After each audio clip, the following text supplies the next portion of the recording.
দেলোয়ার হোসেন সাঈদীর বিরুদ্ধে মিথ্যা সাক্ষ্য দিতে বাধ্য করার অভিযোগে সাবেক প্রধানমন্ত্রী শেখ হাসিনা সহ 40 জনের বিরুদ্ধে আন্তর্জাতিক অপরাধ ট্রাইব্যুনালে অভিযোগ দিয়েছেন তৎকালীন মামলার 3 সাক্ষী। তারা বলেন, নানাভাবে নির্যাতন করে অভিযোগ দায়ের ও সাক্ষ্য দিতে বাধ্য করা হয়েছিল। 2013 সালের 28 ফেব্রুয়ারি মানবতাবিরোধী অপরাধের মামলায় দেলোয়ার হোসেন সাঈদীকে মৃত্যুদণ্ড দেয় তৎকালীন আন্তর্জাতিক অপরাধ ট্রাইব্যুনাল। সেই রায়ের বিরুদ্ধে আপিল করলে সাজা কমে আমৃত্যু কারাদণ্ডের আদেশ আসে। তারপর থেকে সাঈদী বন্দী ছিলেন কারাগারে। বন্দী অবস্থায় 2023 সালের আগস্টে মারা যান তিনি।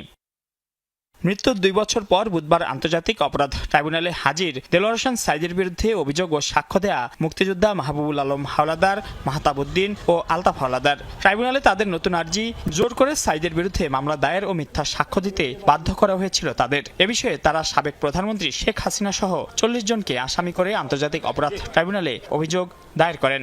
সবাই মিলে এমনভাবে হুমকি শুরু করছে, তখন আমি বুঝছি যে আমি এখান থেকে রেহাই পাবো না, বা আমার ক্ষতি হবে, আমাকে মেরে ফেলবে, আমার পরিবারবর্গ মেরে ফেলবে।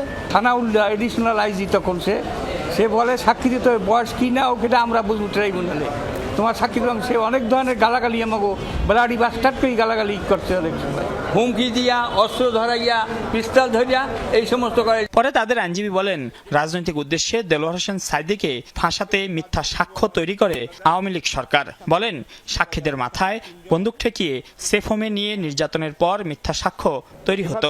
দীর্ঘ সময় ধরে নির্যাতন করে জীবননাশের হুমকি রেখে তার মাথায় পিস্তল ঠেকিয়ে তাকে বাধ্য করেছে সাঈদী সাহেবের বিরুদ্ধে এই মামলাটি করতে। ওনাকে দীর্ঘ সময় ধরে এখানে এনে যে কথিত সেফ হোম যাত্রাবাড়ি থানার অধীন গোলাপবাগের সেই সেফ হোমে তাকে দীর্ঘদিন রেখে তাকে ফুরিয়ে বুঝিয়ে জীবননাশের হুমকি দিয়ে পিস্তল ঠেকিয়ে তাকে বাধ্য করে সাক্ষ্য দিতে। এর আগে সাঈদীর পক্ষে সাক্ষ্য দিতে গিয়ে গুমসহ নির্যাতনের দায়ে শেখ হাসিনা সহ 32 জনের বিরুদ্ধে 21 আগস্ট অভিযোগ করেন আলোচিত সাক্ষী সুখরঞ্জন বালী। মাইনুল মারুফ, যমুনা নিউজ, ঢাকা।